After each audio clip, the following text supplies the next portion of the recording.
Hey there, everyone. Ryan Schul at the Straight Data Science channel.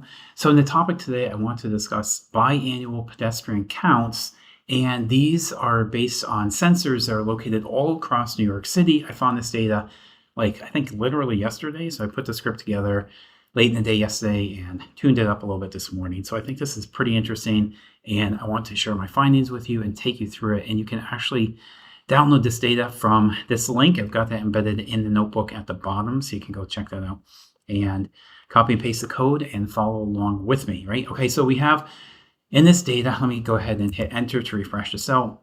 We have the object ID and the location, which appears to be the same. So I think the object ID, I think, is a sensor. I think that's what they're talking about.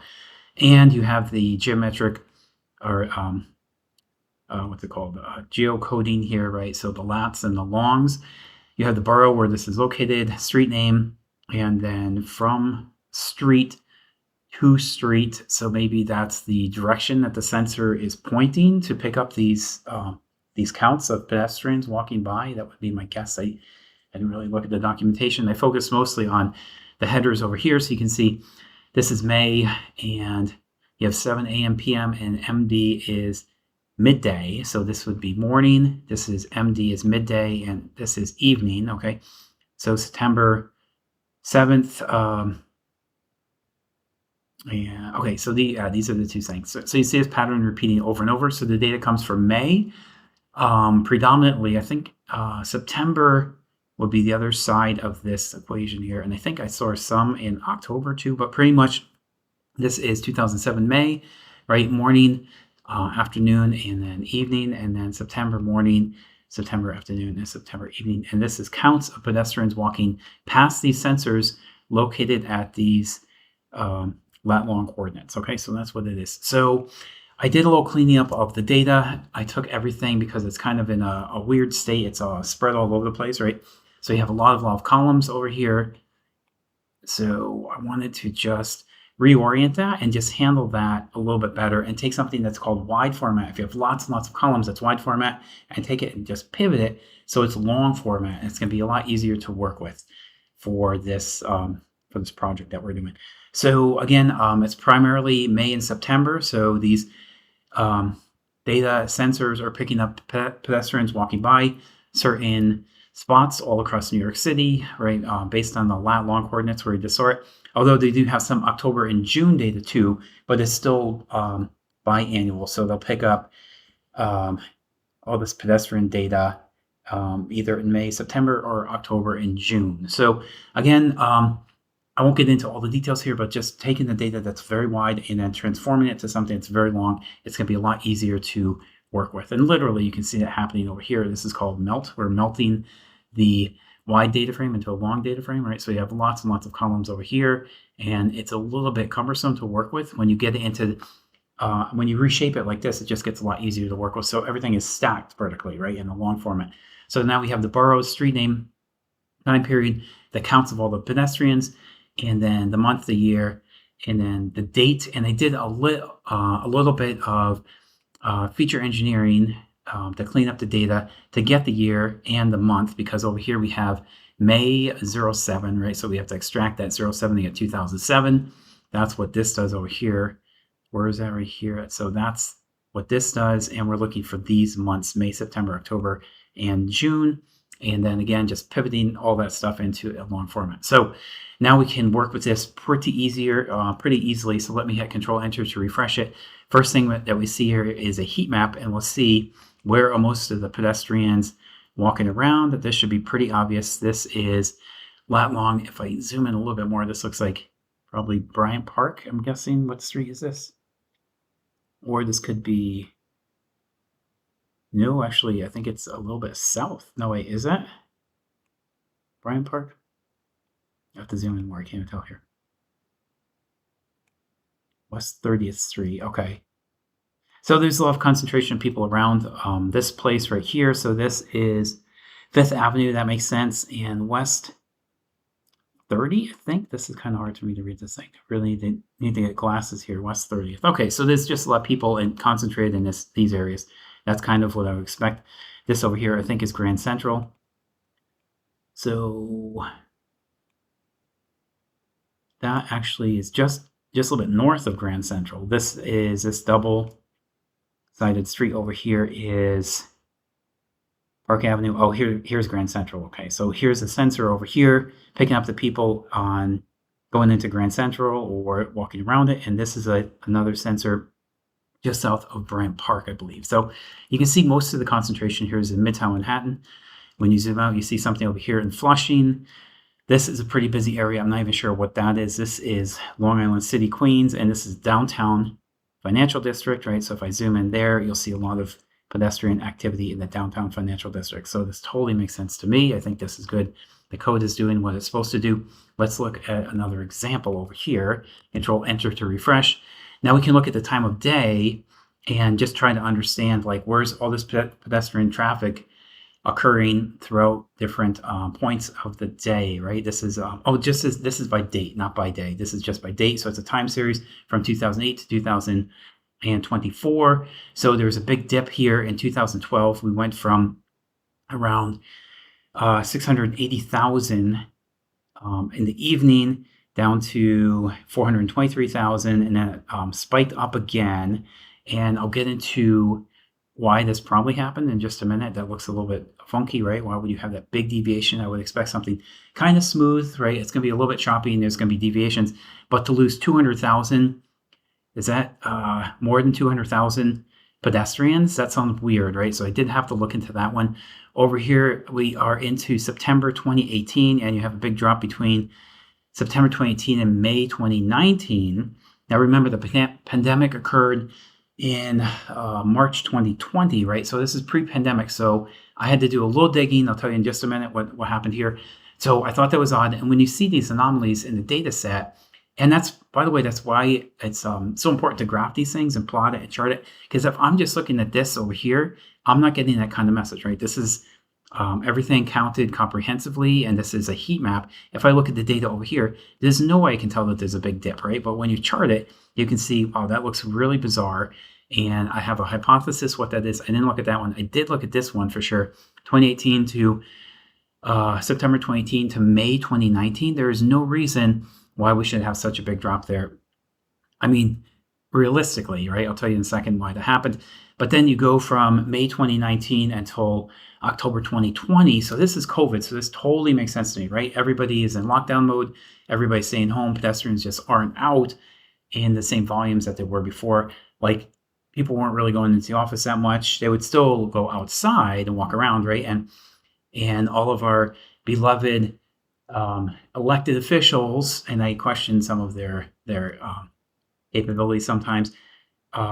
They said, okay, you can stay home, you can walk around outside. I think that was accurate. I think that was true, but don't go to the office. And I think that was true too. But most of the time, I think these people just mislead us, all the senators and governors and presidents and things like that. I think they could really level up their game, but they don't seem to be able to do that, right? So, but this was definitely COVID. There was a big drop here. So my question was, why did it fall off a cliff from 2018? We have 660,000 to May of 2019. We only have 380,000. That was kind of bugging me. So I did a quick analysis just on that short time period. And we have sensor data over here. Bronx, Brooklyn, East River Bridge, 13,689. Harlem River Bridge, 8,793 in September 2018. Then May 2019, you have 0 and 0. So are you telling me that not one single person walked over the East River Bridge in May 2019 or Harlem River Bridge in May 2019? No, that's absurd, right? So clearly the device that was capturing all the people walking around, the sensor or whatever they're using over there, was malfunctioning, and it went down and nobody went out to repair it for who knows what reason. I mean, New York City is overwhelmed. They with things to do, and the budgets don't seem to get approved for what they need to be approved for. So probably this sensor, I'm guessing, was dead or offline for quite some time. But that's why we have the big drop in numbers over here, right? It was just a bad sensor, went down, and nobody fixed it, right? And this is COVID. So the second drop is COVID. The first one is bad sensors, right? So I did another analysis here looking at, again, dates and counts of people in a time series fashion. So a time series is just a movement or a trend that you see over time. So this is based on different boroughs, right? And I love these Plotly charts. You can click in and click out and interact with the chart pretty easily, right? And kind of really drill in and get some interesting results from this stuff. Is that Bronx? Okay, and then you can see the details because these don't move too much.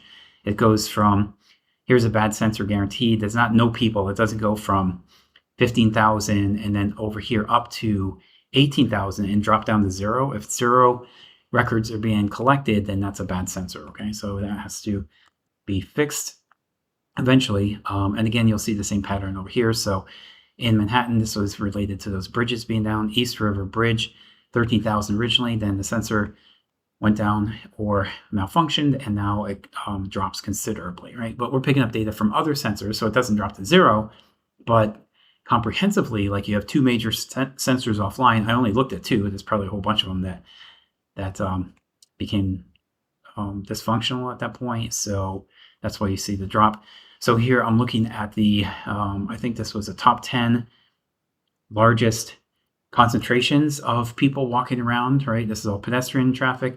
So 5th Avenue, that totally makes sense to me. 7th Avenue, Broadway, 8th Avenue, this is all Midtown, 34th, Fulton Street. So that is downtown financial district, Lex, 6th Avenue, 3rd Avenue, and East 42nd. So 9 of these 10 are Midtown. Totally makes sense. That's where a lot of people spend a lot of time for work or for celebration or recreation or whatever it is. And then Fulton Street is downtown, so Wall Street Financial District, and that's a very popular place too. So another thing I did over here was a scatter plot, basically scatter plot based on clusters of, what was this one I was looking at? Clusters of just pedestrians, right? So clusters of pedestrians, and we have the street name, and when you put your mouse over it, you can kind of zoom in here a little bit and get some more details about these clusters. Double click to zoom out, right? And I think this is working. It's kind of mixed together a little bit, but you can see a concentration of dark blues over here. So this would be cluster number 2, and then you have the date and the approximate time, AM and PM, and then you have the location, right, or the spot where the sensor is located. So this is Triborough Bridge. Over here, you have a different cluster. These are clusters. Cluster number 1. Does it look like? Or cluster 13, sorry, cluster 13. And over here, you'll have different clusters, right? And this is all based on the time of day, right? And how similar the concentration of people are walking in this location at any given point during the day, right? And this is cluster 14. Over here, we can see cluster 7. There's cluster 0. So the whole point of clustering is anything that is substantially similar or homogeneous gets clustered together, because all these cluster points get pulled in closer together based on the mathematical distance calculation away from other clusters. Or if they're heterogeneous, they're totally different, then they go into a whole nother cluster where the algo tries to find other data points that are homogeneous, right? So we have, I think, 20 different clusters here. I think that's what we picked, 20 clusters, right? So we have 20 that are homogeneous with each other, and each one is heterogeneous from all the other clusters. That's how this works. And I have a couple videos on my channel about how clustering works if you want to get into it. So I did one quick COVID test or COVID analysis, maybe COVID test. I mean, I haven't taken a COVID test recently. I used to take them all the time. So this is a COVID test or analysis, whatever you prefer. So this is pre-pandemic, right? So 2018, we had some bad sensors over here. So we kind of dropped down. Right here, we had sensors that used to capture a lot of data. They went offline for whatever reason. And then COVID happened, right? So that was around, let's see, COVID was March 2020. And then after that, I think what happened, so this is mostly bad sensors. That's what this is telling me, right? Because this is before and after COVID, but we know that we have 2 major sensors that went offline right here, right? They went from thousands and thousands of pedestrian recordings down to 0. So these are bad sensors. That's pre-COVID. COVID started right around here, and then actually spikes up. So I think this is the story is basically people were getting outside and spending more time in Central Park, more time on the streets, less time inside confined in your house, not in the office. I don't think people are going back to the office just yet, but spending more time outside communing with nature. I think that's what the takeaway here is. And this was somewhat interesting, not super useful, but you never know how these experiments are going to go until you run the experiment and see what the outcome is. This is the growth of counts of people or pedestrians, right, over time, right? So here is a little spike up. You can see over here. So the growth of more people walking around New York City is 9%.